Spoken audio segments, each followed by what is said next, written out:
নমস্কার, আজকে বানাবো নিরামিষ মোচার কোপ্তা। তার জন্য আমি মোচাকে ভালো করে কেটে ধুয়ে নিয়েছি। এরপর জলে নুন হলুদ দিয়ে এটা আমি সেদ্ধ হতে বসিয়ে দিয়েছি ঢাকনা দিয়ে।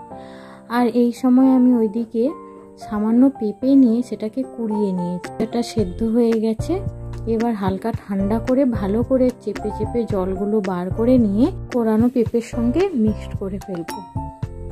এই জলটা চেপে চেপে ভালো করে বার করে নিতে হবে, না হলে বেসনের পরিমাণটা বেশি লাগবে, তখন খেতে ভালো লাগবে না।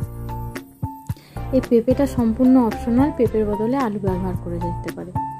এরপর আমি এর মধ্যে 1 চামচ লঙ্কা গুঁড়ো, 1 চামচ হলুদ গুঁড়ো, 1 চামচ জিরে গুঁড়ো, ধনে গুঁড়ো, চাট মশলা আর গোলমরিচ গুঁড়ো দেব। এরপর আমি এর মধ্যে ময়দা দিয়ে দেবো সামান্য মতো, 2 চামচ মতো ময়দা লেগেছে, 2 চামচ মতো। বাদ বাকিটা আমি পুরোটাই বেসন দিয়েই মাখবো। এটা একটু টাইট করে এটা মেখে নেব, যাতে খুব পাতলা না হয়। এটা ভালোভাবে মেখে নিচ্ছি আমি। নুনটা একটু কম হয়েছিল বলে আমি আরেকটু নুন দিয়ে ভালো করে মেখে নিলাম। মাখা হয়ে গেছে। এবার কড়াইতে তেল বসিয়ে দেব গরম করতে। তারপর এগুলো হাতের সাহায্যে আলতো আলতো করে গোল গোল করে এগুলোকে ভেজে নেব। এইভাবে হাতের সাহায্যে গোল করে হালকা চেপে দিয়ে আঙুল দিয়ে তারপর এগুলোকে কড়াইতে দিয়ে ভালো করে এপিট ওপিট ভেজে নেব। লাল লাল করে ভেজে নেব।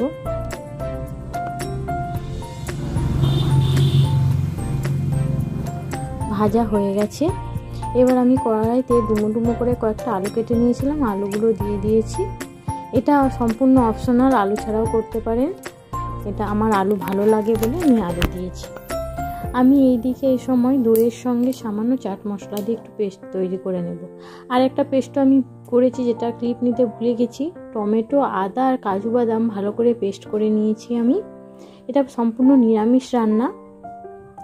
আমি তেলের মধ্যে সামান্য ক্যাপসিকাম আর ওই পেস্টটা দিয়ে কিছুক্ষণ ভাজা ভাজা হয়ে যাওয়ার পর দই আর চাট মশলা দিয়ে যে পেস্টটা তৈরি করে রেখেছিলাম সেটাও দিয়ে কিছুক্ষণ নেড়েচেড়ে ভেজে নেব। এরপর এর মধ্যে লঙ্কা গুঁড়ো, হলুদ গুঁড়ো আর নুন দিয়ে আরও কিছুক্ষণ ভেজে নেওয়ার পর আমি এতে সামান্য পরিমাণ জল দিয়ে দেব। ভালো করে কষিয়ে নিয়েছি। তেলটা ছেড়ে ছেড়ে এলে এই সময় আমি এতে জল দিয়ে দেব সামান্য। এটা জল ফুটে এলে এর মধ্যে আমি আলুগুলো দিয়ে দেব। এরপর মোচার কোপ্তাগুলোও দিয়ে দেব।